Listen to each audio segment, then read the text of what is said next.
At Walt Disney World, there's a lot of stage shows, from the Festival of the Lion King to Apple Bird Adventure. But there's one show that does not get enough credit, and that is Finding Nemo the Musical. If you don't like musicals, this video is gonna suck, but I think I have enough reasons to convince you that it's at least an adequate show. Now, Finding Nemo the Musical soft opened in November 5th, 2006, and officially opened January 24th, 2007. Finding Nemo replaced the show Tarzan Rocks, which was there from 1999 to 2006. Tarzan Rocks was a rock show with acrobatics and rollerblades, so exactly what you'd expect from a show debuting in 1999. They condensed a 100-minute film down to a 40-minute stage show while still maintaining a clear story. Cutting a film down by 60 minutes and then not losing any crucial plot points is not an easy thing to do. Now, there are some details from the movie that are lost on the stage show, like Nemo's relationship with the other fish in the dentist's office. However, that's not a crucial part to the overall story. Now, the musical does move very quickly, but it's also a 40-minute show from a 100-minute movie. So you have to expect that it's going to go very fast. Now, people that are anti-Finding Nemo are probably thinking 40 minutes is a long time for a stage show.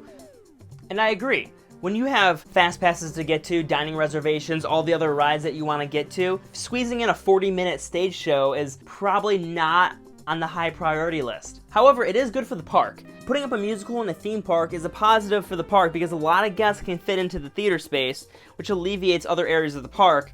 But, like I said before, it is a negative to some guests because it's taking up basically an hour of your day. Puppetry.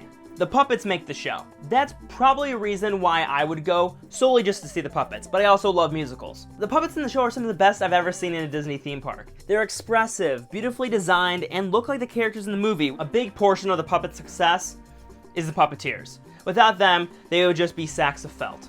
They articulate these puppets so well, and the one thing the puppeteers all do that I appreciate is the constant ebb and flow they give to the puppets. It's a small detail that makes you believe these characters are actually floating in an ocean without it being too over the top or distracting. Also, Disney dug into their pockets of Broadway artists to bring Michael Curry, who designed the puppets in the Broadway version of The Lion King, to design the puppets for this show. The size of the puppets all range from Marlin and Dory being no more than maybe 4 feet by 4 feet, to Crush being the size of a Volkswagen, and Nigel being 22 feet tall. The music.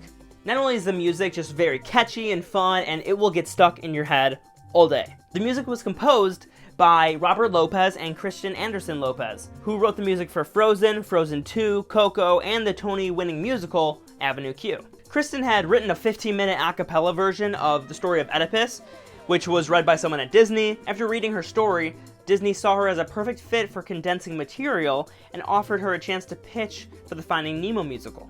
Now, this is actually the first time a non-musical Disney animated movie has been made into an original musical production. And sometimes non-musicals that are turned into musicals can feel a little forced, like the music just doesn't fit and they're just like, we have to have a song here. But in this show, it all feels like it's been there, like from the beginning. The songs in the story tie in seamlessly, and the large ensemble of characters makes for great ensemble numbers that don't seem forced. And one of the songs from the musical, The Big Blue World, actually plays in the Nemo attraction at the Living with the Seas in Epcot. And the shark! I know you're excited, but let's take a little pause. Sharks are not our friends, Nemo. Haven't you seen Jaws? You don't want to meet a swordfish. You don't want to meet a whale. I want to meet a whale! You need me around to watch your tail. The big blue world.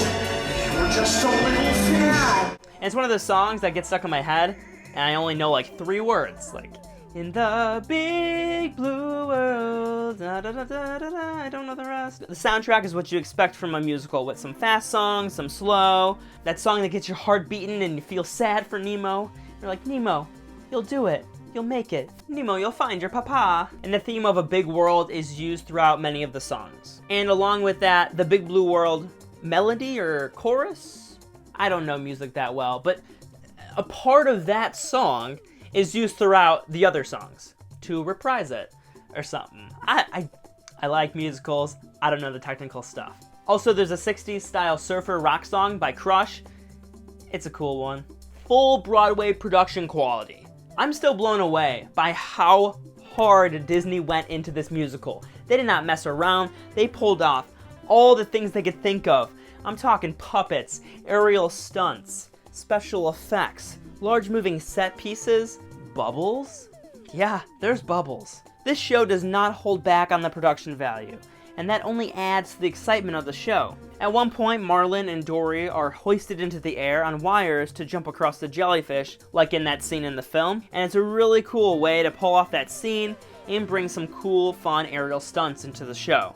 I've realized I've said cool about 17 times in this video.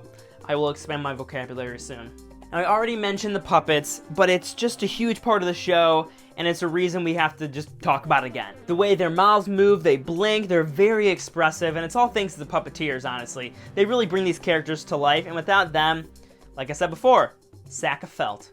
The puppets are a huge part of the show, and it's what makes it special, and it's what makes it different. Besides the live singing, the wonderful soundtrack, the great story, the condensed story that works really well, all of the puppets, the size of them, the different types of puppets, it really makes this show something special and something you need to see. I'm biased because I love puppets and I love theater. The puppets are impressive, alright? You cannot deny Crush, that's impressive. But using the puppets and allowing them to flow in and out of the world of the ocean makes the show much more interesting than if just human actors were on wires flying around the stage. And in the end, the theater is filled with bubbles, and who doesn't love bubbles? I don't think I've ever seen someone sad and enjoyed bubbles falling down. You may not like this show, but I think we all have to agree that Disney went above and beyond what they normally do for stage productions in the theme parks. I mean, bring in the puppeteer from Lion King, the writers from Frozen. Well, this is pre-Frozen, but hey, it worked out well. And the show's still going strong today, 13 years later. If you want to check it out, it's at Disney's Animal Kingdom in Orlando, Florida. But I hope you guys enjoyed today's video. If you did, please subscribe, hit that bell so you know when I pop out a new video. Follow me on Twitter and Instagram, and I'll see you guys next time. See ya.